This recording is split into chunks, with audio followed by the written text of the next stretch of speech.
स्वागत है दोस्तों आप सभी का आज के एपिसोड में।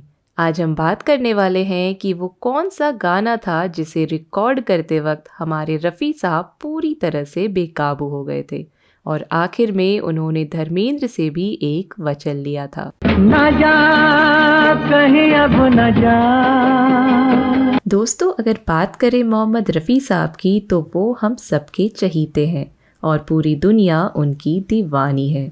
मोहम्मद रफ़ी ऐसे प्लेबैक सिंगर थे कि वो जिस भी एक्टर के लिए गाते थे लगता था मानो वो आवाज़ उस एक्टर की ही आवाज़ हो। है यही दिल पूछा तेरा है मेरे हमदम मेरे दोस्त। और दूसरी तरफ अगर धर्मेंद्र की बात करें तो धर्मेंद्र का नाम जहन में आते ही उनका सुपरहिट गाना मैं जटियमला पगला दीवाना लोगों को ज़रूर याद आता है। मैं जटियमला पगला दीवाना हो रब्बा। वही गाना जिसमें अपने धर्मेंद्र साहब ने ऐसा जबरदस्त डांस किया था जिसके लिए आज भी वो मशहूर हैं। उस गाने में दिखे धर्मेंद्र के डांस स्टेप्स आज भी लोगों द्वारा कॉपी किए जाते हैं। मेरे दुश्मन तू मेरी। हालांकि इस गाने से जुड़ा एक यादगार और मजेदार किस्सा बहुत कम लोग जानते होंगे।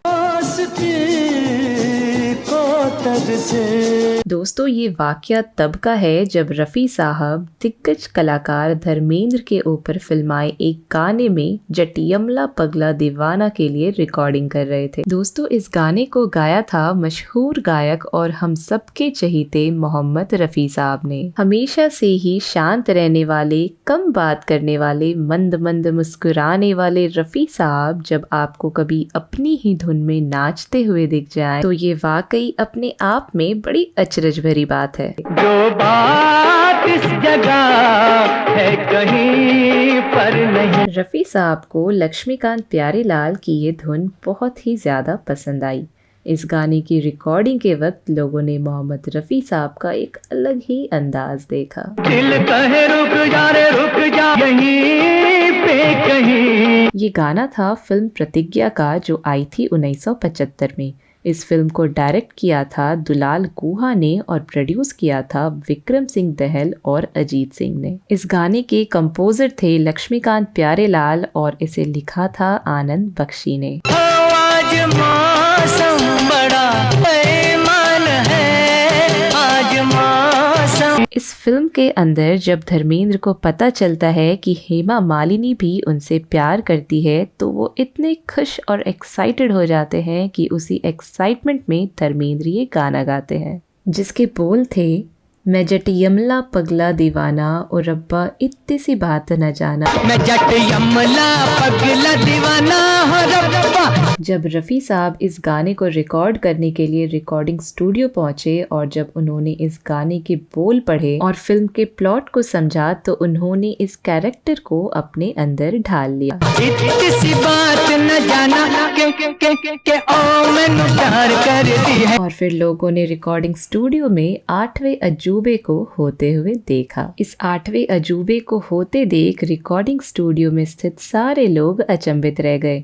8वां अजूबा ये था कि इस गाने को मोहम्मद रफ़ी साहब नाच नाच कर गा रहे थे।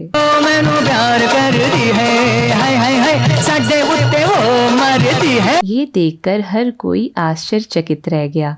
हर कोई बस ये सोच रहा था कि रफ़ी साहब जो इतने शांत व्यक्ति हैं और हमेशा इतनी स्थिरता के साथ गाना गाते हैं उन्हें आज क्या हो गया और वो आज कैसे नाच नाच के गाना गा रहे हैं। उसने तो कहा हर बात को इशारे में। ये रफ़ी साहब का ही हुनर था कि वो जिस भी एक्टर के लिए गाते थे वो उस एक्टर के अंदाज में अपनी आवाज को ढाल लेते थे। दिया भी जला के रखा रातों को चौबारे में। एक बार की बात है गायक शैलेंद्र सिंह ने बताया था कि वो जब पहली बार रफ़ी साहब के साथ गाना रिकॉर्ड कर रहे थे तो उन्हें बड़ा आश्चर्य हुआ कि रफ़ी साहब एक हाथ में पेपर लिए एक ही पोजीशन में खड़े होकर पूरा गाना रिकॉर्ड कर दिए। उनके गले से निकलने वाले सुरों की तो हरकत होती थी पर वो बिल्कुल शांत रहते थे। उसने तो कहा हर बात को इशारे में। दिया भी जला के रखा रातों को चौबारे जब मोहम्मद रफ़ी साहब गाने को रिकॉर्ड करके रिकॉर्डिंग स्टूडियो से बाहर आए तो उनके पीछे पीछे धर्मेंद्र भी बाहर आए और रफ़ी साहब को लपक कर गले से लगा लिया और उनसे कहा कि रफ़ी साहब तुसी कमाल कर देता। ये सुनकर रफ़ी साहब ने भी पंजाबी में धर्मेंद्र से कहा कि मैंने तो अपना काम कर दिया, अब आपकी बारी। वो धर्मेंद्र के लिए भी एक बड़ी चुनौती थी क्योंकि तब तक धर्मेंद्र ने किसी भी फिल्म में डांस स्टेप्स नहीं किए थे। रेशमी दुपट्टा पहनता पिंक के हुलारे में, मेले में अकेले फिरी कौन सा बनाया न बहाना बहाना बहाना।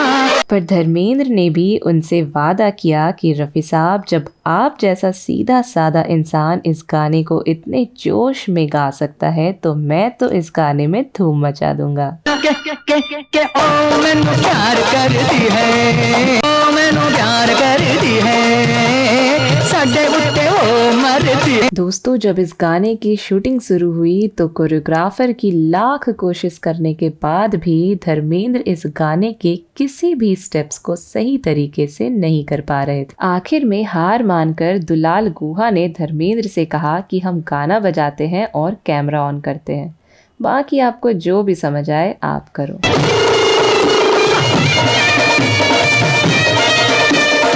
फिर धर्मेंद्र ने भी इस गाने में जमकर मस्ती की, खूब गुलाटियां मारी, कमर मटकाए, खूब उछल कूद की और उन्हें जो मन में आ रहा था, जो समझ में आ रहा था वो कर रहे थे। ऐसा नहीं होता तो वो ऐसे शर्माती ना, मुझे आते देख सड़क पे भाग जाती। और दोस्तों उनका यही अंदाज सबको इतना पसंद आया कि वो धर्मेंद्र के नाचने का स्टाइल बन गया। तो दोस्तों इसी गाने से हीरो के रूप में धर्मेंद्र को एक नई पहचान और एक मस्त अंदाज मिला।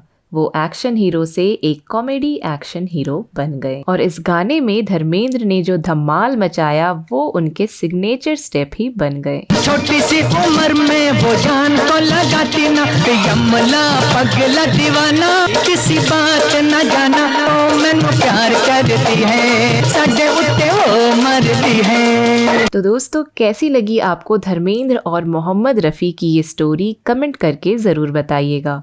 वीडियो अच्छी लगी हो तो लाइक करिएगा, शेयर करिएगा, चैनल को सब्सक्राइब करिएगा। तो मिलते हैं आपसे अगली एपिसोड में।